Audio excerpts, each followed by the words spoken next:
Just a reminder that this video is equipped with chapters. Feel free to skip or jump into the chapters that you like. Alright. This is the full review of the Infinix GT30 Pro. The latest gaming phone from Infinix. I have already published a dedicated unboxing and specs overview video of the phone, which I'll pop up in the screen now, and its link can also be found in the video description below. You can check out that video if you are interested to know what's included in the box and to know all the details of the specs of the GT30 Pro. But that out of the way, we can start with the actual review of this super bang for the buck phone. Let's start with the build and design. Right out of the box, the GT30 Pro grabs attention. A 6.78-inch flat AMOLED with a gamer mecha aesthetic. Think sci-fi PCB lines and light waves on the back that pulse for notifications and gaming cues. It's a deliberate theatrical look that still stays wearable.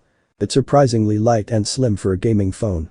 About 163.7 by 75.8 by 7.99 millimeters and 189 grams weight. So it won't feel like a brick during long sessions. The front uses Gorilla Glass 7i, while the frame and back are plastic with a matte finish that resists fingerprints. That combo keeps weight down, but sacrifices the all-glass premium feel. It also has a built-in GT triggers, well-placed buttons, stereo speakers and an IR blaster, all handy for gamers and daily use.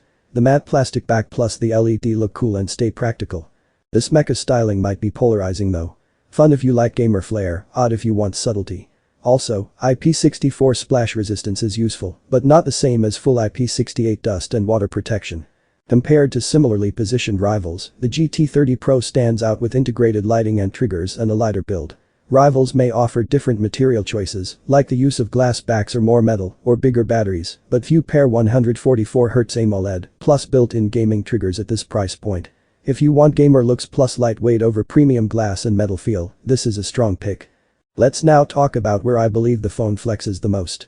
You're getting a big 6.78-inch AMOLED screen, and not just the usual 1080p, this one's rocking a 1.5K resolution, about 2720 by 1224 pixels, which means sharp text, crisp details, and no fuzzy edges when you zoom in. On top of that, it's protected with Gorilla Glass 7i, as mentioned earlier, so it's got some toughness to back up the looks. This thing runs at 144Hz. Scrolling feels buttery, animations fly, and games. They look and play super smooth. Add in those rich AMOLED colors with full DCI-P3 coverage, plus up to a billion shades, and honestly, binge watching Netflix or just swiping through photos feels extra satisfying. And if you're outdoors, no problem. Typical brightness is about 700 nits, which is decent, but when the sun really hits, it can crank all the way up to 1600 nits and even peak around 4500 nits in certain spots. That's brighter than some flagship phones, so sunlight legibility is not an issue. But okay, it's not perfect. That 700 nit typical brightness means it can look a little flat indoors compared to higher-end OLEDs. Since it doesn't have LTPO, the 144Hz refresh rate isn't as battery-friendly as those smarter, adaptive panels you'd see on pricier phones. And the flat glass, while great for gaming, does catch some reflections under harsh light. Now compared to its rivals, say Poco or Techno gaming phones, the GT30 Pro actually has the upper hand in sharpness and brightness. Some competitors do curved screens or LTPO for battery savings, but for sheer smoothness, color punch, and outdoor visibility, the GT30 Pro is easily one of the best in its price range. Now let's move to one of the underrated parts of the Infinix GT30 Pro. Its audio. Because when you're gaming, watching vids, or just vibing with music, speakers and sound quality make a big difference.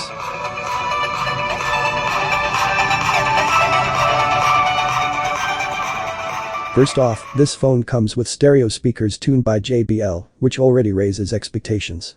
The loudness is impressive.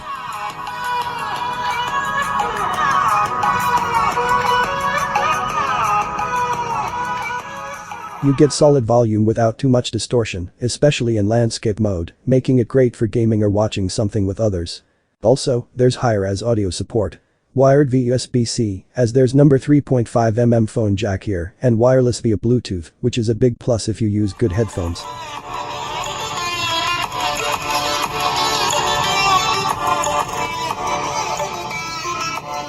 It's not all good though. The loudness is strong, but the bottom speaker does most of the heavy lifting. Sometimes the imbalance between the top and bottom speakers is noticeable. Du glaubst nicht mehr an die Prophezeiung?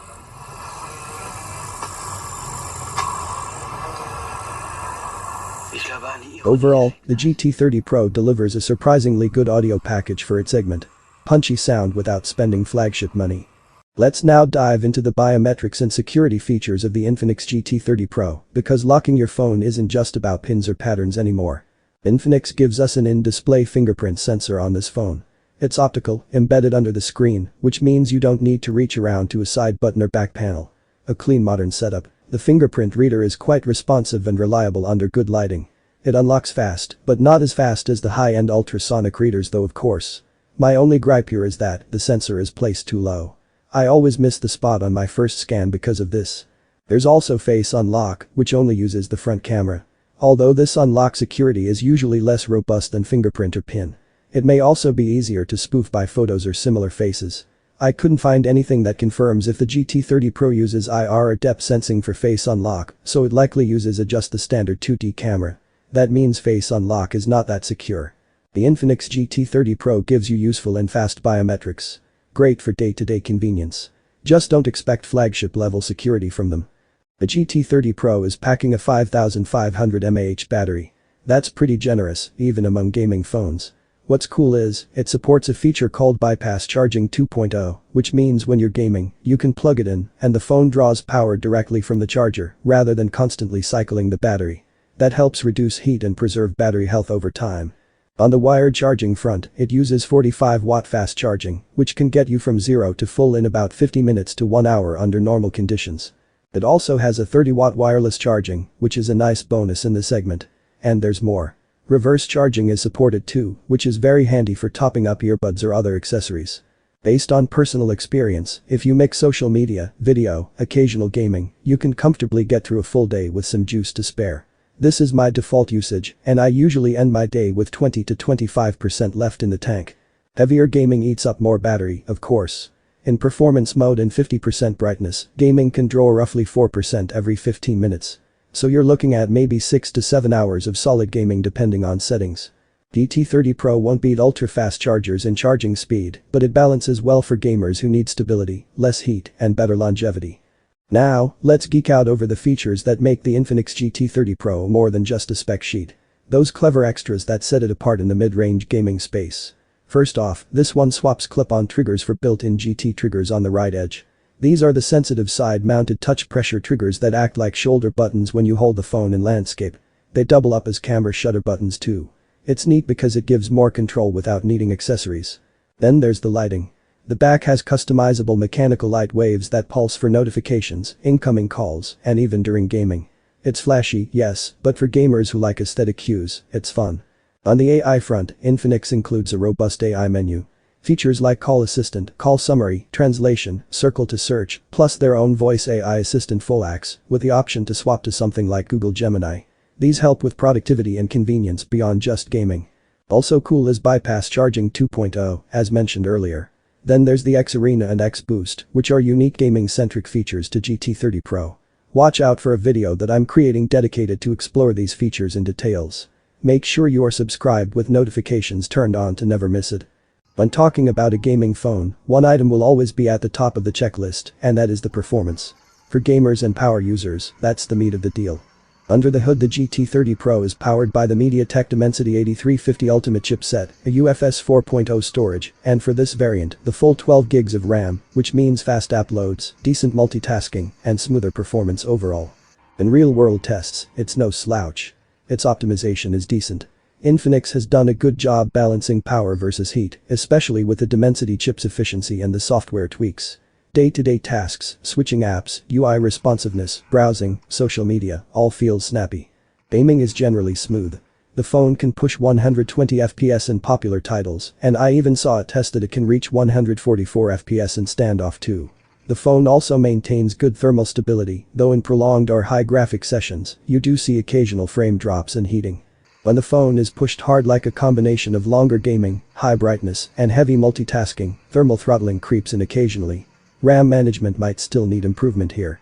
Also, in a very few occasions, I experience stutter, especially when switching between many apps or using heavy background processes.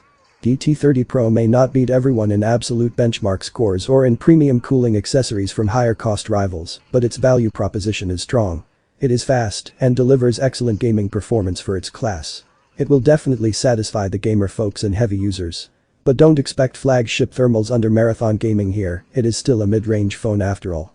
The Infinix GT30 Pro uses a 108-megapixel primary rear sensor, an 8MP ultra-wide lens, and a 13MP front-facing camera. When shooting in daylight with a 108MP main rear sensor, you're getting solid detail, good sharpness and pleasing contrast. It handles strong lighting well and retains highlight detail. In scenes with both bright skies and shadows, the GT30 Pro's dynamic range does a decent balancing act, although it sometimes lifts shadows aggressively, flattening shaded areas. The main lens generally holds onto highlight details without severe clipping. Comparatively, the 8MP ultra-wide lens is more of an assist camera only. In daylight it captures wide scenes acceptably but with softer detail, more distortion toward edges, and a narrower dynamic range. As lighting drops, the ultra-wide falls off quickly. Noise rises, shadow areas get muddy, and it loses highlight control earlier. 3 to 4 times zoom still preserves enough detail for casual use. Noise and softening starts to creep in past that point. Fortunately, the AI also kicks in at this point and enhances the zoomed image to make it look more decent. Although the zoom AI enhancement here is not as good as the one in Honor phones. The maximum allowable zoom here is only up to 15 times. Daylight portraits of the rear lens delivers clean subject isolation, strong edge detection, and more natural bokeh. The aperture here is a variable which can be set from f1 up to f16. For me, the sweet spot is f5.6. Macro shot is a hit or miss. You will need to do trial and error to find the right distance from the lens to be able to get the lens to focus on the subject. As you can see here, most of my macro shots have a focus on the background instead of the subject. In low light, the main camera tries hard, but the lack of optical image stabilization is a clear limitation. Without OIS the sensor struggles to suppress motion blur, so detail drops and noise becomes much more evident. In most of the night shots, you'll notice grain in darker corners and softening of fine textures. The highlight retention under artificial lighting is okay though. The ultra-wide in low light is usable for a very well-lit environment. Bright light sources, like lamps and streetlights, bleed or get clipped in most cases. Color shifts, loss of detail, and heavy noise are common. I highly recommend to stick to the main lens when in low light. Switching to the 13MP front selfie camera, in daylight it performs decently. Faces are rendered with moderate detail, natural skin tones with a slight warm bias. It also produces a pleasant contrast and a reasonable clarity. Even when the sun is directly within the shot, like the one you're seeing now, faces are still clearly rendered. In portrait selfie mode under good light, background blur is serviceable, and facial isolation is acceptable, although not as refined as other flagship systems. In low light, the front cam's performance is modest. It struggles with noise, shadows on the skin become more visible, and highlight control is weaker. Make sure that you stay still when taking a selfie shot at night though, a slight movement can easily cause a motion blur. Overall, the rear main lens is clearly the strongest performer in most real-world conditions, with the ultra-wide acting as a useful but limited fallback. While the front cam is serviceable for casual selfies, but in challenging lighting, it shows its mid-range nature. Considering what the GT30 Pro is targeted at, you're getting the bonus of an excellent camera module for everyday snaps here. For videography in daylight, the GT30 Pro's 108-megapixel main rear sensor is the star. It delivers clean, detailed 1x shots with good sharpening, natural leaning colors and satisfying contrast, and it holds highlights reasonably well while lifting shadows a touch for a brighter overall image. Think of it as a very usable social media photos, rather than flagship-level refinement. For short telephoto work the phone relies on cropping or digital zoom, but still gives serviceable results up to about 3 to 4 times zoom with acceptable detail for casual use. Don't expect lossless tel performance here. The 8MP ultra-wide is useful for framing and landscapes in good light, but shows noticeably softer detail, more edge distortion, and a narrower dynamic range compared with the main camera, so portraits and fine detail scenes are best left to the 108MP shooter. Indoor shots are decent, but a level down compared to a good natural lighting source shots. Grains and softness starts to show in some frames. The volume of lighting for indoor shots is a big factor. Lesser light means lesser quality. In low light the main sensor can produce decent night shots with night mode, but the lack of optical image stabilization, or OIS, becomes very obvious, just like in photography. Images soften, noise rises, and motion blur appears more easily, and highlights from lamps or streetlights can bloom or clip. The ultra-wide falls off much faster at night and becomes noisy and muddy. I would recommend to stick with the main lens and avoid taking videos on the wide angle at night as much as possible. The 13-megapixel front camera is pleasant in daylight. Natural skin tones, fair detail and usable portrait selfies with acceptable background separation. So this is a test of the selfie camera, and the microphone of the Infinix GT30 Pro. Hello mic test. And have no option here to zoom in or zoom out, just one focal point. So what do you think? Let me know in the comments. Dynamic range is also really good. Even when directly facing the sun, it still gets the subject focused while maintaining the details of the clouds and sky, as you can see here. Nothing to complain about on the selfie camera on a well-lit environment. But under dimmer conditions, it shows the usual mid-range weaknesses. Increased noise, softer detail and imperfect edge detection in portrait mode. I also wish that the field of view of the lens could be wider. There's only one FOV option here and it is too close to the face. Stabilization is another plus for the GT30 Pro. As you can see here. I am running on this footage while switching between the wide angle and main lens.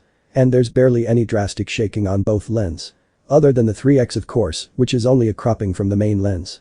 Overall, GT30 Pro is excellent for everyday snaps and social sharing. Something you can't say for all gaming-centric phones. Alright. So after testing the Infinix GT30 Pro, here's the bottom line. It nails the gamer aesthetic with that bold mecha design and lighting effects. The display is buttery smooth with its 144Hz AMOLED panel, and the audio from those stereo speakers is loud and immersive. Performance is strong, thanks to the Dimensity 8350 Ultimate. You can easily push 120 FPS gaming in titles like Mobile Legends, and features like the GT triggers, AI tools, bypass charging, and reverse charging give it unique personality compared to rivals. The massive battery with 100-watt fast charging is another big win, giving you hours of gaming with quick top-ups. Cameras are decent in daylight, but only average in low light. If you're a content creator looking for flagship-level photography and cinematic video, or if you prefer a minimalist professional look, this phone won't be for you. But if you are a gamer, a student, or just generally a techie who love flashy designs, high refresh rates, smooth performance, and a feature-packed device at a price that's friendlier than most competitors, you definitely should consider the GT30 Pro. Personally, I think the GT30 Pro is one of the most exciting mid-range phones right now. It's not perfect, but it delivers a ton of value and unique extras that other brands simply don't pack in this price bracket. If I were in the market for a gaming first or performance first daily driver with some flair, I'd definitely grab one for myself.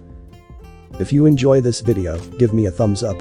If it has helped you in any way, please do consider subscribing to the channel. Nilasuj for watching. Noba Air.